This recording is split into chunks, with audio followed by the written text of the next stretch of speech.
Hanımlar beyler, Soslar serisi 6. bölüm. Et soslarına hoş geldiniz. Bugün sizlere muazzam 4 tane sosum var. Kırmızı etlerin hepsiyle kullanabilirsiniz. Ben birkaç örnek de göstereceğim. Öncelikle bir karabiber sos yapacağız. Dünyada epey meşhur, bütün detaylarını, püf noktalarını vereceğim. Sonrasında yanına güzel bir et pişireceğiz, onunla birlikte servis edeceğiz.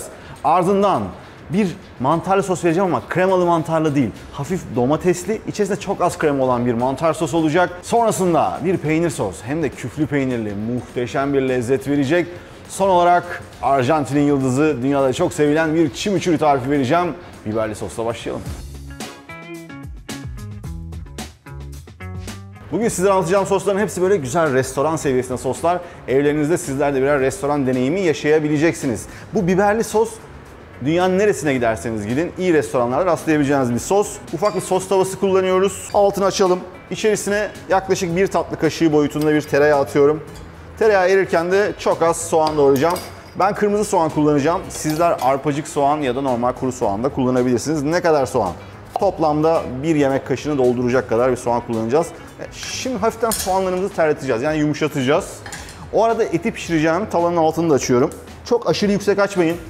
Genelde et pişirirken, özellikle tavada et pişirirken yüksek ateşte mühürlüyoruz. Orası doğru. Ama böyle aşırı sıcak, böyle saatlerce ısıtılmış tavalarda pişirirseniz et bir anda kavrulur. İçerisine doğru düzgün bir ısı gitmeyeceği için orta ateşte ısıtın. Eti koyduktan sonra tekrar altını açacağız. Aklınızda bulunsun. Soğanlar neredeyse yumuşadılar. Şimdi içerisine sirke atacağım. Bulabildiğiniz en yumuşak sirkeyi kullanmaya çalışın. Yani asitliği birazcık düşük olsun, tatlılığı yüksek olsun. Ben özel bir üzüm sirkesi kullanıyorum. Tadı daha yumuşak, daha tatlı. Elma sirkesi de kullanabilirsiniz ama asitliği düşük olsun. Yaklaşık şöyle bir 4 yemek kaşığı kadar sirke ekleyeceğim içerisine. Sirke ile beraber hafiften soğan kaynatmaya devam edeceğiz. Sirkenin keskin kokusu gittikten sonra da kremamızı ekleyeceğiz. Ne kadar krema? 5 yemek kaşığı. Kremayı koyduktan sonra kısık ateşte kalmanız çok önemli. Neden? Kremayı bir anda kaynatmak istemiyoruz. Yavaş yavaş pişsin. Şimdi içerisine birazcık sıcak su ekleyeceğim. Burada tavuk suyu ekleyebilirsiniz, et suyu ekleyebilirsiniz, mantar suyu, sebze suyu. Ben çoğu zaman tavuk suyunu tercih ediyorum. Hatta en çok sorduğunuz sorulardan bir tanesi. Et yemeği yaparken neden tavuk suyu koyuyoruz? Çünkü tavuk suyun içerisindeki umami dediğimiz lezzet inanılmaz derecede yüksek. İçerisinde doğal bulunan sodyum sizleri daha çok yemeğe sürüklüyor. O nedenle soslarda genellikle tavuk suyu kullanılır. Karıştıralım. Diyeceksiniz ki karabiber nerede, ne zaman? Şimdi tane karabiber kullanacağız. Ne kadar kullanacağız? Yaklaşık dolu 2 çay kaşığı. Bunu bir tavanın altıyla ezebilirsiniz. Bütün de atabilirsiniz ama bütün tam aroması geçmiyor. Ben havanda çok az döveceğim. Böyle tamamen dövmek değil, birazcık kıracağız sadece. Böyle sert vurma hareketleri yapmıyorum. Hafiften karabiberleri patlatın. Bazıları bütün de kalabilir, hiç problem değil. Ve şimdi bunları sosumuza ekliyoruz. Evet, şimdi karıştırıyoruz. Ve bir 10-15 dakika böyle kısık biberler hafif yumuşayana kadar pişireceğiz. Sosumuz hafiften böyle dumanlanmaya başladı. Şimdi artık çırpma teline geçebiliriz. Bir karıştıralım. Of. Yalnız kokusu şu anda bile muazzam. Altını hiç açmıyoruz. Hep kısıkta kalacak. Artık etimizi pişirebiliriz. Tavam orta sıcaklıkta ama epey ısındı. Şimdi altını birazcık daha açıyorum. Et marinasyonları çok değişken konular. Yani hangi et hangi marinasyonu kullanacağınız, çok sert bir etse daha uzun marine etmek gerekiyor. Ben mesela şu anda bonfile kullanacağım. Birazcık baharat, sarımsak ve sadece zeytinyağı ile marine ettiğim bir bonfile. Bu kadarcık basit. Üzerinde gördüğünüz gibi yine karabiber var, taze baharatlar var. Tavama çok az sıvı yağ koyacağım. Zeytinyağı değil. Biz burada çok kaliteli bir zeytinyağı kullanıyoruz. Onun dumanlanma derecesi epey düşük. O yüzden onu yakmak istemiyorum. Daha uzun dayanıklı. Ne kadar yağ? 1 tatlı kaşığı kafi. Çünkü etim de yağlı. Bir püf noktası daha. Et mutlaka ama mutlaka en az yarım saat oda sıcaklığında dinlenmiş olacak. Gördüğünüz gibi şu an dokunduğum zaman neredeyse artık ısınmış vaziyette. Zaten tavanın sıcaklığıyla beraber de buradan ısındı. Şimdi etimizi koyacağız. Fazla oynamayacağız.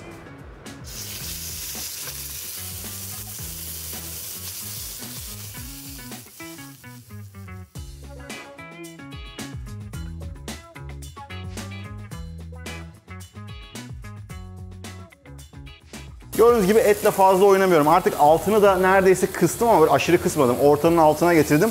Ne kadar pişirmek istiyorsunuz? Şimdi az mı pişireceğiz? Orta mı pişireceğiz? Orta az mı pişireceğiz?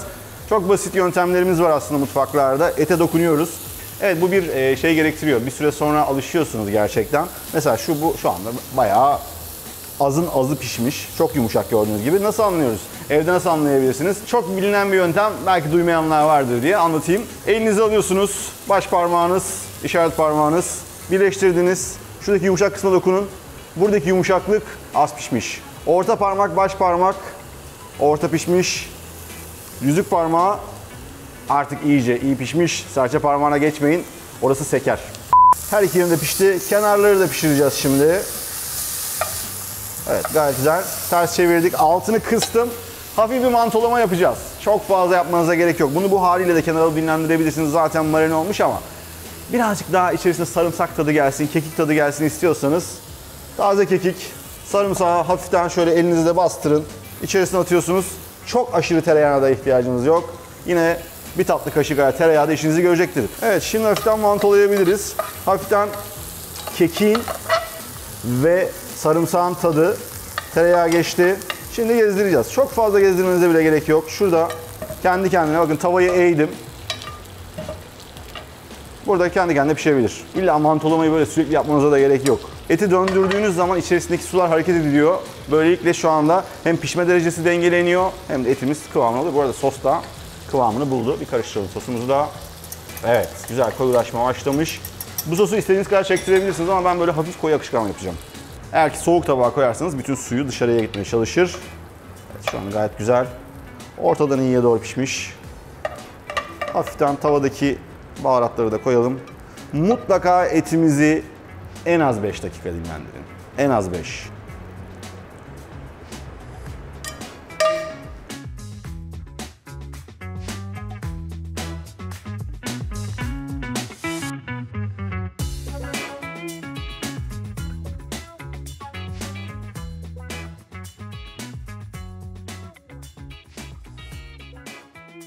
Evet, sosumuz da güzelce kıvamını yakaladı.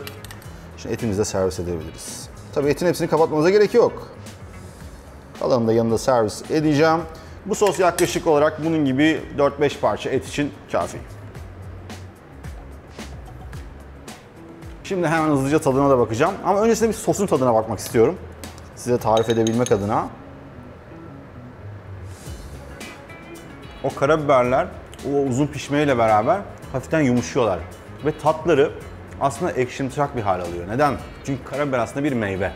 O hafif acılığının yanında hafif böyle bir ekşilik gelmiş, sirkeden gelen çok güzel dengeli bir tat ve krema ile beraber zaten muhteşem bir et sosu. Şimdi etle beraber de bir tadına bakacağım.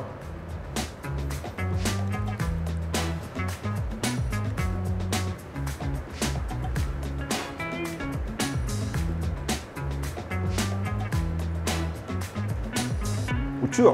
Diğer tarafa geçelim. Mantar sos yapıyoruz. Birazcık domatesli, sarımsaklı ve çok hafif kremalı. Tavamı alalım. Tavamızın altını açtık. Şimdi içerisine tereyağı. Neden hep tereyağı? Et pişiriyoruz. Hayvansal bir gıdayı hayvansal yağlarla birlikte servis ettiğiniz zaman tadı güzel oluyor. Evet, birazcık daha sağlıksız oluyor. Kabul ediyorum. Ama daha lezzetli oluyor. Size lezzet anlatıyorum. Çok koymayacağım. Bir tatlı kaşığı koyacağım. Ama normalde siz bakmıyor olsaydınız 2 yemek kaşığı koyardım. Mantar doğrayalım. Ha, bu arada abone olmayı da unutmayalım.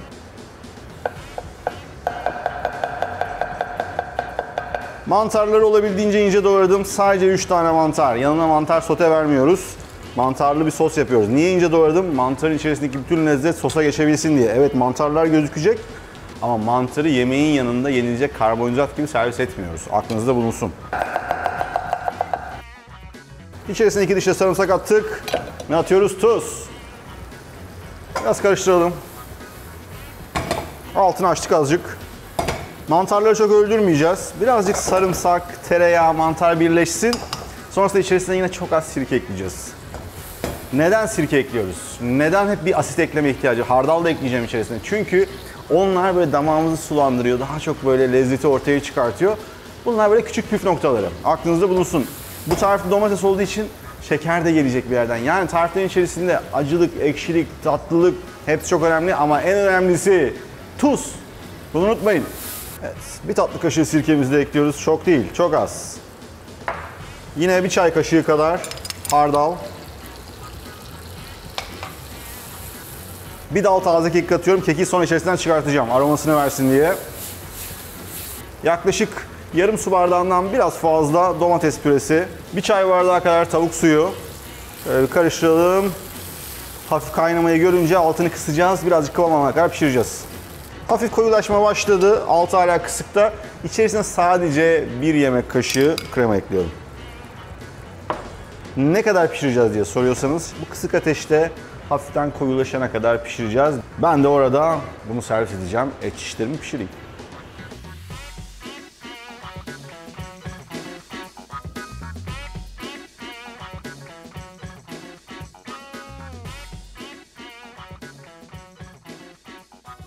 Sosun kıvamı şahane. Hemen hızlıca bir tadına bakıp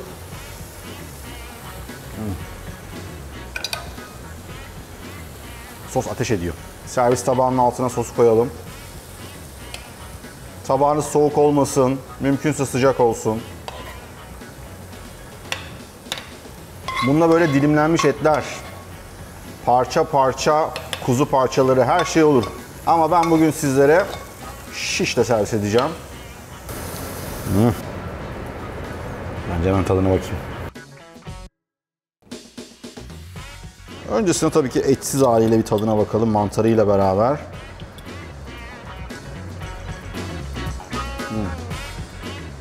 Öncelikle mantardan çok güzel böyle hafiften kavrulmuş bir tütsülenmiş tat geliyor. Çünkü o bütün içerisindeki dokular ağzınızda çok enteresan bir yere gidiyor. Damağınızı o sulandıran umami tadı tavuk suyuyla beraber mantarda da bol miktarda var ve bu sosun içerisinde derin derin girmişler. Hardal çok geride, sirke neredeyse hiç kalmamış ama ekşiliği domatesle birleşmiş, öyle diyebilirim. Kokulu güzel bir sirke kullanırsanız tarifiniz çok şahane olacaktır. Zaten tavuk suyu ve bu sosu kıran o muhteşem bir yemek kaşığı da olsa kremayı mutlaka koyun. O bütün ekşilik gitmiş, yerine kremamsı bir hal gelmiş. Ağzım sulandıkça sulanıyor. Ben tadına bakayım etle beraber. Ette yine bir şey yoktu. Sadece yağ marinasyonu, biraz sarımsakla. Pişirirken de birazcık tuzladım. Bitti gitti. Et kendi halinde güzeldir. Böyle çok karışık marinasyona ihtiyacınız yok.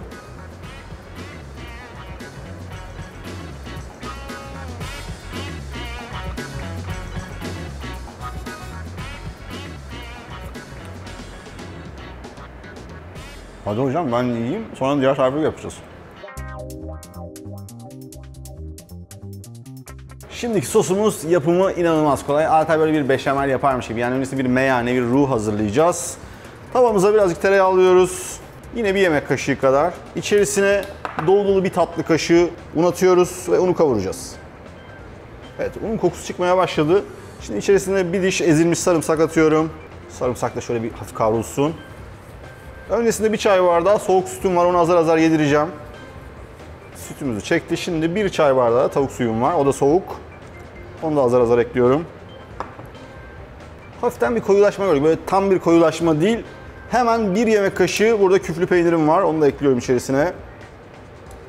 O zaten eriyecek içerisinde. Hepsini ekleyebilirsiniz. Henüz tuz eklemedim. Çünkü neden? Peynir tuzlu. Tadına bakacağız, tuzunu ekleyeceğiz. Son anda da bir karabiber ekleyeceğiz ve hepsi bu kadar basit. Orada bir parça da antrikot pişirelim.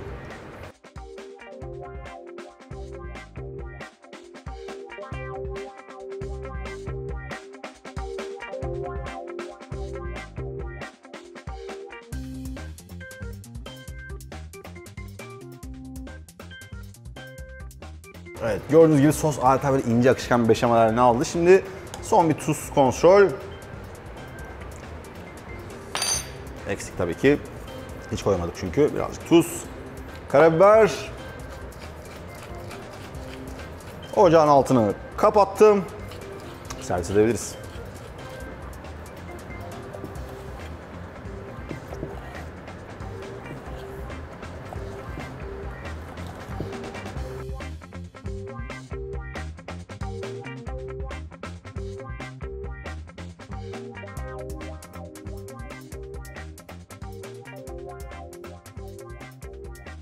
Şimdi bu sosun bir özelliği var. Eti yaptığınız sosunuzu sıcakken hemen koyacaksınız. Yoksa beşamel gibi olduğu için bekledikçe sertleşir. O nedenle bunun hemen sıcakken bir tadına bakacağım. Çünkü bundan fotoğrafını çekmedi arkadaşlar. Bana yedirmezler. Birincisi küflü peynirin damakta böyle bıraktığı çok güzel bir tat var. Zaten süt, tereyağı ve tavuk suyuyla yumuşacık ipeksi olmuş. Hemen etle de denememizi yapalım. Bu çok acayip bir sos yalnız.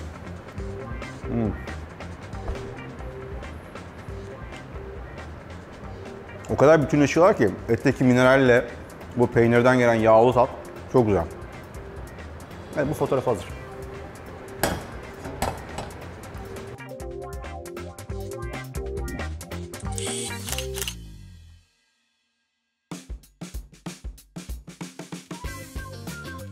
Son sosumuzsa pişirme falan gerektirmiyor.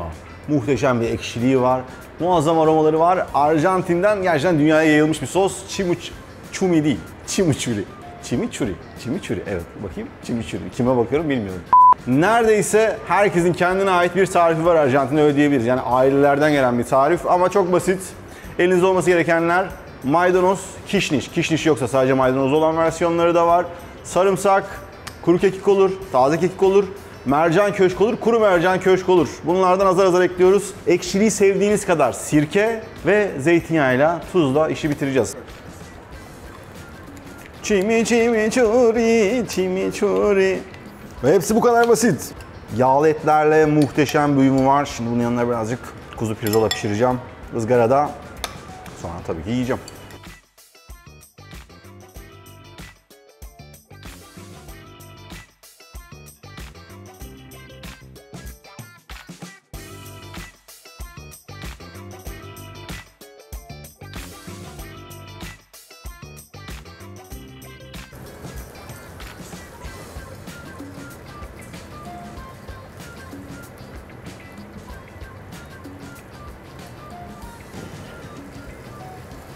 Sıra geldi chimichurri'nin tadına bakmaya. Böyle de hiç olmadı.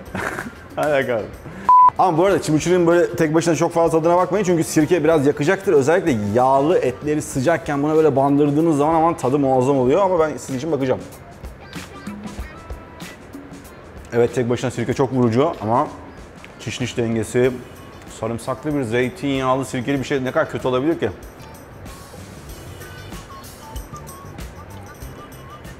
Şimdi bunu yapmanız gereken şey, evet ben üstüne döktüm. Ama olması gereken şey şu. Alıyorsunuz, direkt böyle önünüzdeki tabağa koyun tabii. Herkes aynı yerde bandırmasın.